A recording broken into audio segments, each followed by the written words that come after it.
দেখলে বাবা কাপড় মেলে দিয়েছে, আমি এখন ঘর গুছাবো। এখন 12টায় আমি খাবো ডিম অমলেট। আর দেখো আরেকজন দাদুর সাথে মার্কেট যাওয়ার জন্য ব্যস্ত হয়ে গেছে। দাদু দাদু দাদু করে বেরোলাম। আর হ্যাঁ, আর নিচেই ছিলাম, জানি না রুমে কে আসছে কিনা। আর বাথরুমে দরজাই খুলছে না, ভিতর দিকে যে কে লক করেছেন জানি না। তখন থেকে চেষ্টা করে যাচ্ছি যে বাথরুমটা খুলতে পারছি না। ভিতরে কি অটোমেটিক লক হয়ে গেছে নাকি ভূত? দেখো দেখো গেটটা, দেখো গেটটা দেখো, দেখো এই সিট কেন খোলা? এমনি দরজা ভাঙা, আরো ভাঙতেছে। দরজা ভাঙবে তো।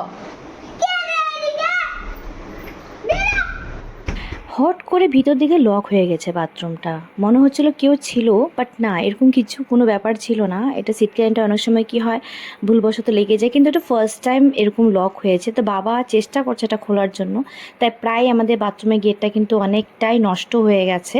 বাথরুম তো খুলতেই পারিনি, তাই চলে আসলাম লাঞ্চ করতে। ছাতা নিয়ে বেরোয় পড়লাম, বাইরে প্রচুর রোদ, বৃষ্টিও হতে পারে। আর এখানে দেখো দাদু আর নাতি আসছে। যাই একটু মার্কেটে যাই। বাইরে প্রচুর পরিমাণে গরম, দেখো ঘেমে গেছে। বাবা রাত্রে চলে যাবে, তাই বাবার সাথে আসলাম। বাইরে ছিল প্রচুর পরিমাণে গরম, এটা বলে বোঝাতে পারবো না। আমার ছেলে খেয়েছে ডাব, আর আমরা এসেছি শিলিগুড়ি মহাবিস্তার মার্কেটে। আমার বাবা যখনই আসে এখানে এসে কুর্তা সেট নেয়, তো অনেকগুলি কুর্তা সেট নিয়েছে, কোয়ালিটি কিন্তু খুবই ভালো। চলে আসলাম বাড়ি। বাইরে প্রচুর পরিমাণে গরম, জাস্ট বলে বোঝাতে পারবো না। তো এখনই আসলাম, এখন যাব, আমি একটু স্নান করবো, ফ্রেশ হব। ফ্রেশ হয়ে তোমাদের সাথে দেখা করছি। হয়তো এই ব্লগটা হয়তো 2টা পার্ট হতে পারে, কেন কি বিশাল বড় হলে ভালো লাগবে না। তো চলো ফ্রেশ হয়ে তোমাদের সাথে দেখা করছি। তো মার্কেট থেকে এসে অনেকক্ষণ শুয়েছিলাম, যা গরম পড়েছে আজকে। তো রেডি হয়ে গেছি, কোথায় যাচ্ছি এটা অবশ্যই তোমরা জানতে পারবে। তো কেমন লাগছে? আমাকে চশমা ছাড়া ভালো লাগছে নাকি চশমা পরি? চশমা ছাড়াই বেশি ভালো লাগছে, আর চশমাটা পরি, আমার একটু চোখে সমস্যা আছে।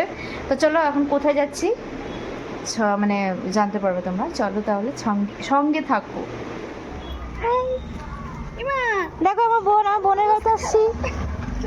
ফার্স্ট টাইম বোনের বাড়িতে এসেছি, তো এসে একটু ভাবলাম একটু ভিডিওটা করে নিই। দিয়ে দিল আম পান্না, যেটা খেয়ে দারুণ লেগেছে। মিষ্টি সিঙ্গারা খেয়ে চলে গেলাম বাড়ি। মজা হয়েছে, বেশ বেশিক্ষণ ছিলাম না বাড়িতে। আমাদের ঘোরা, আর এখন যাচ্ছি বাড়ি। গুবলু হয়েছে কাঁদছে, কেন কি ওর দাদু চলে যাবে বাড়ি।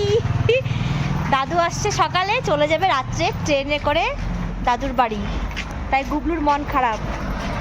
চলো তাহলে ব্লগটাকে এখানে শেষ করছি। তোমাদের ব্লগটা কেমন লেগেছে অবশ্যই জানিও। Bye bye.